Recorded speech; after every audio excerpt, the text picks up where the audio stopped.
Hello everybody and welcome back to another episode of Minecraft on the JSano fan server. Except today's video is going to be a bit of a different one.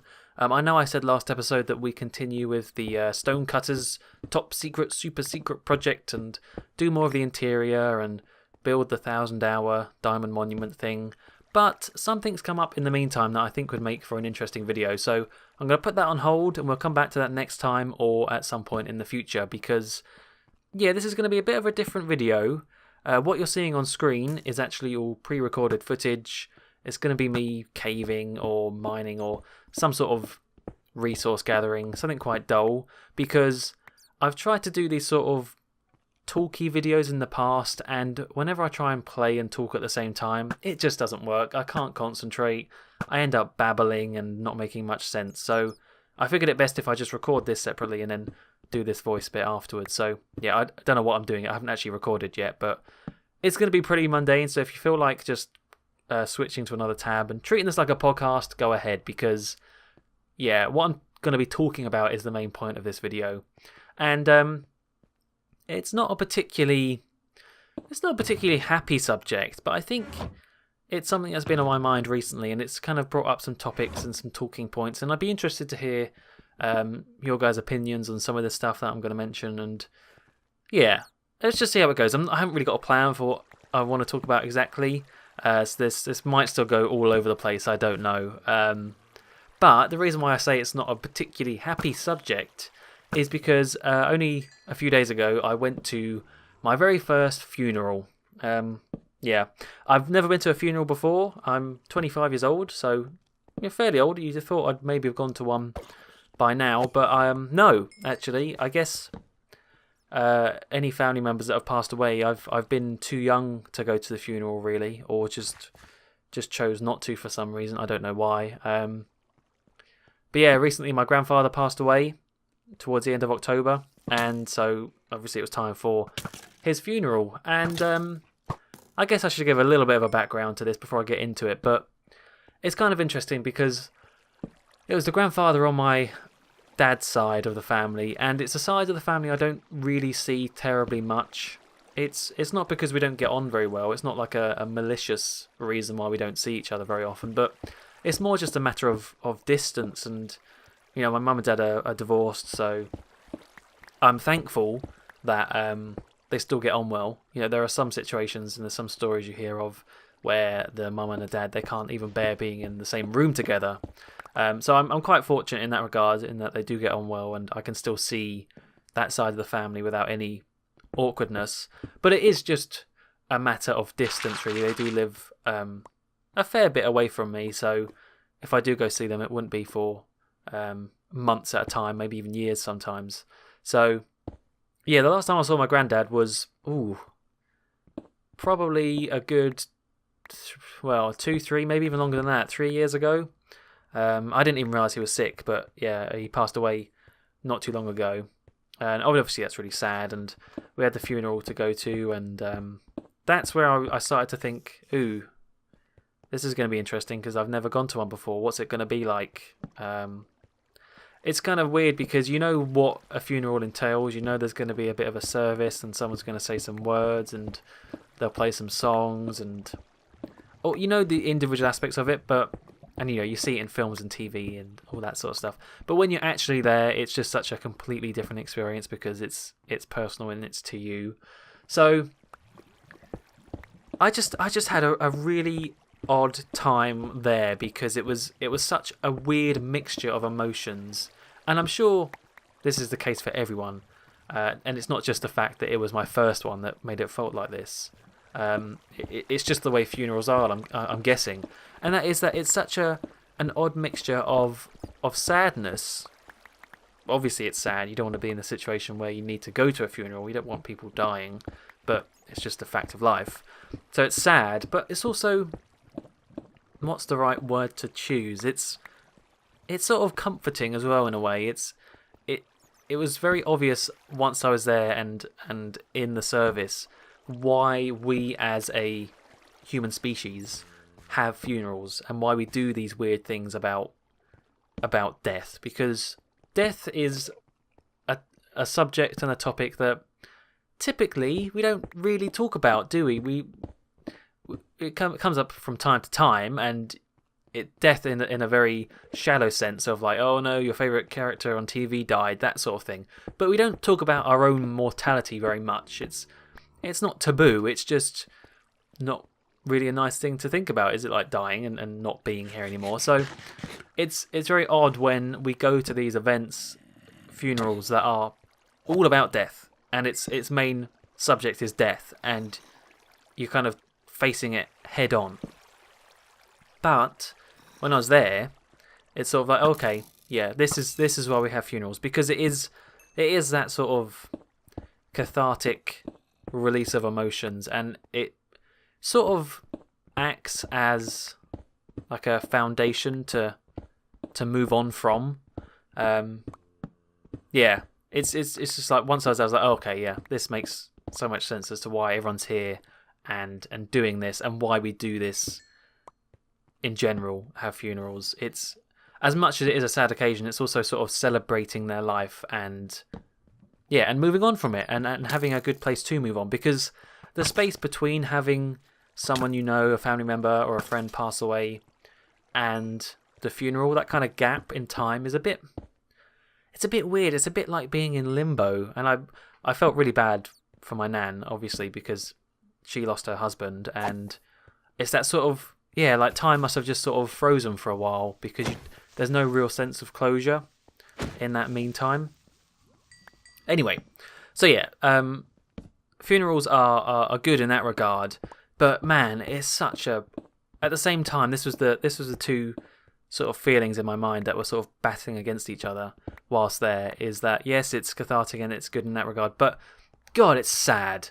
It's just such a horrible place to be when you're sat in the church and you're just surrounded by people sobbing and crying and tearing up and in pain, and it's just not nice. And that's how I felt anyway. It was a nice funeral, as nice as a funeral can be. Obviously, my grandfather was buried, so we all went to the church, and eventually the horse and the carriage came in with the coffin in the back, and it looked beautiful. There were flowers, and the horses looked beautiful, and then all the cars came along with the family members, stuff like that, and then we all went into the church, and granddad's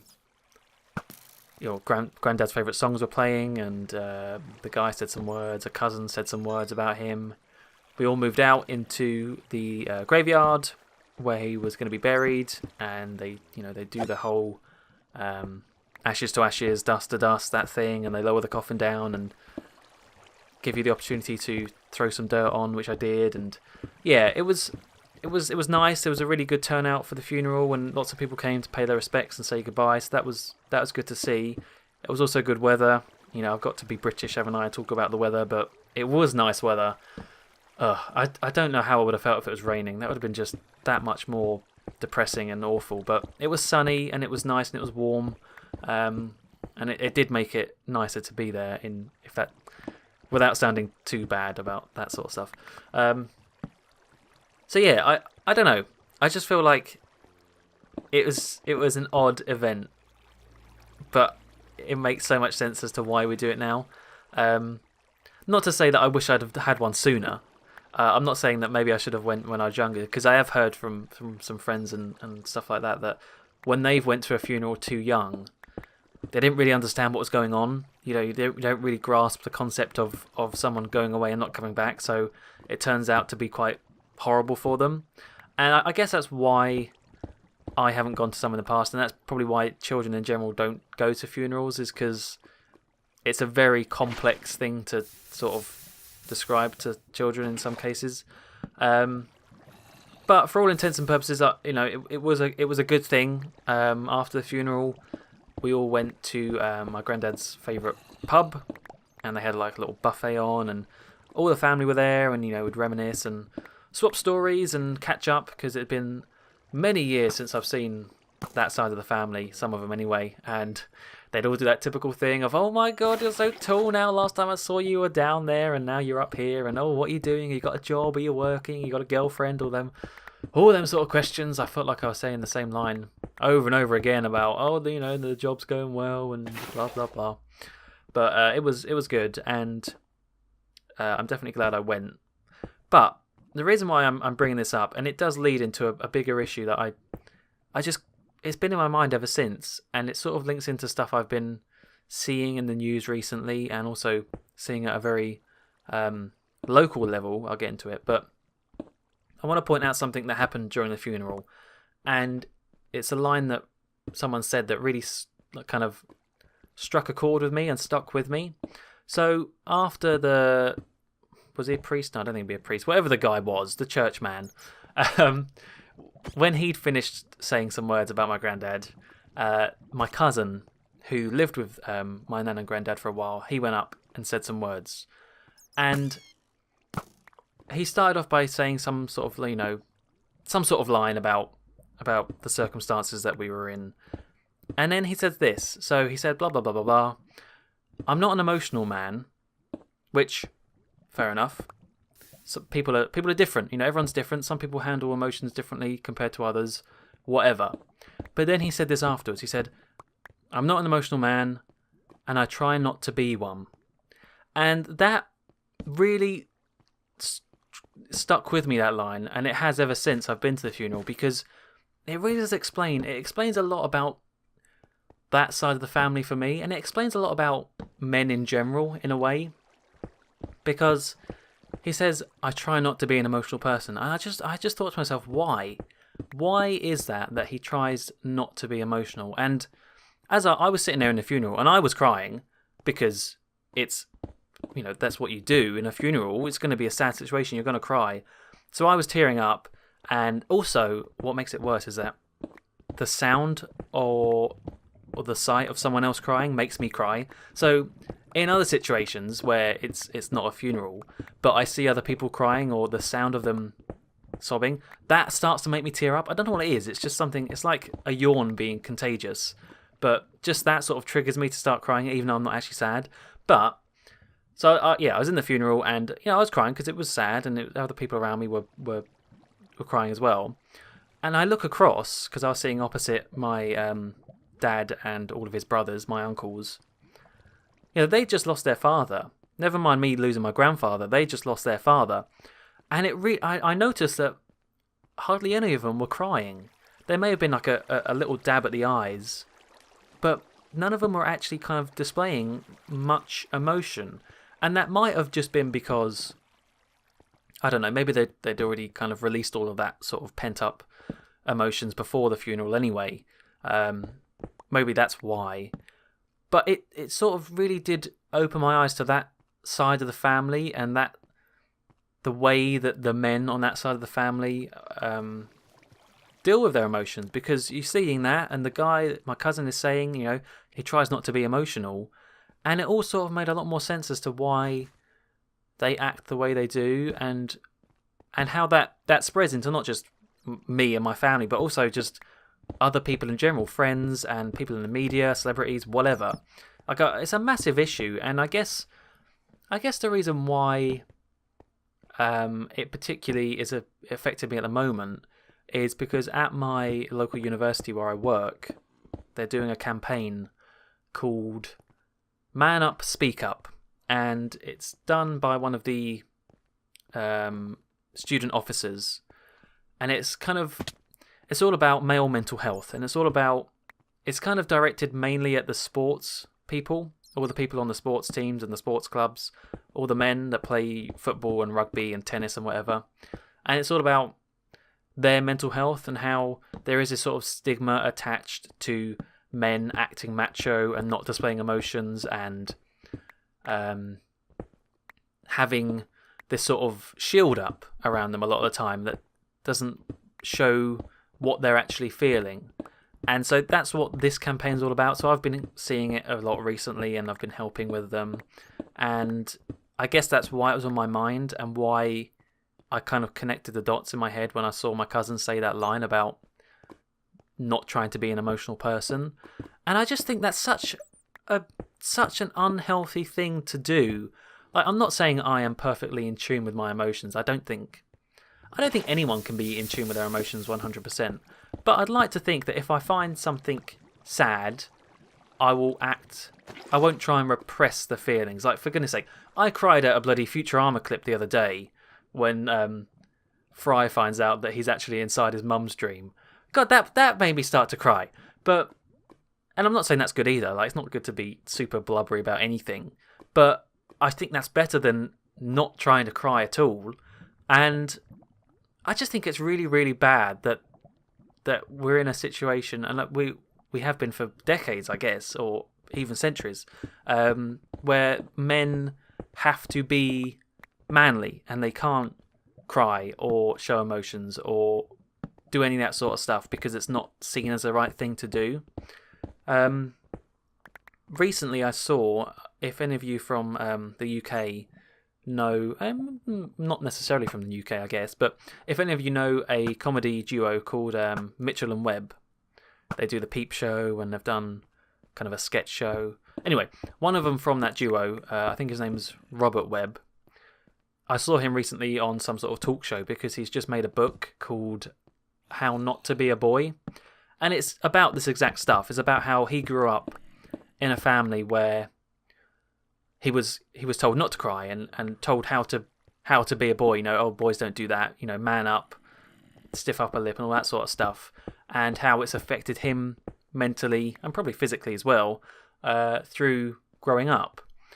And so that's sort of played into this, and that's been on my mind as well. And I don't know, I guess I wonder how different I'd be as a person if I was more incorporated into that side of the family. I live and I have lived with my mum, on my mum's side of the family, ever since they split up. So maybe there's something to be said about growing up with, you know, a more feminine, not more feminine, but that side of the family instead of the dad and that side. I don't know, but I do think it is a really sad thing to see, and I hope that, you know, that sort of line about I'm not an emotional person and I try not to be one, I hope that doesn't affect people a lot. I'm sure it does though. And I think it's something that's probably changing over time. I'd like to think that as generations go by, and my generation and the future generation will be more open to mental health and what makes you a boy and what makes you a girl. And I guess if you really want to get into this sort of stuff, you could tie that into a big topic at the moment. Is all about, you know, what makes a boy, what makes a girl, what defines them as a gender, transgender, all this sort of stuff. That's coming up quite a lot at the moment. And I guess it sort of comes into that as well, like, why do the boys' things have to be Action Man and blue? Why do the girls' things have to be dolls and pink? It's all in that big can of worms. But really, it's just, I just don't like the idea that, well, on a personal level, I don't like the idea that my uncles were there not crying because they were trying to hold back, especially in that scenario where you're at a funeral and that is the one place where, you know, everyone expects you to show your emotions, and no one's going to judge you for crying at a funeral, for goodness sake. The whole point is you go there and you have that catharsis of emotion. I hope that wasn't the case, but that might have just been the way they've been brought up. You know, they're all like 50 now, so it's just who they are. But for younger men and boys still, I don't know. I really just think that's nasty, and I think there definitely is some bad repercussions of that sort of living where you are always thinking about not showing a particular emotion or acting a certain way. I don't know. I guess that's what I wanted to talk about in this video, and I don't know whether that made much sense, but I'd like to know what you guys think about that sort of topic. It's a big topic, and I know that I've just sort of rushed by it in a way, but I don't know what the future holds. It will go on way after I I'm alive, I'm guessing. It will go way past my generations. But I think it is slowly changing, and I think at some point it is going to switch so that it isn't as much of a big deal. But yeah, I guess at the moment it is still the case where, you know, boys don't cry. Boys don't cry. Except I do when I see Futurama and sad Simpsons episodes. Oh man, that one where his mum comes back and he's at the end and he's sitting on the car and up at the stars. Oh, that's so sad. But anyway, I won't ramble on too much about this. I guess this is going to be a shorter episode. I didn't really know how long I was going to ramble for, but there you go. I'll keep it relatively short and sweet. Anything you'd like to say about this sort of topic, please do leave a comment below. I'd be interested to see what you think and have a little conversation about it. But next episode, it won't be as morbid about death and such touchy subjects. We'll go back to just making stupid things on the JFS server and making a temple and making a monument, all that sort of stuff. Yeah, I'm pretty sure of that. Anyway, until then, thank you very much for watching, and goodbye.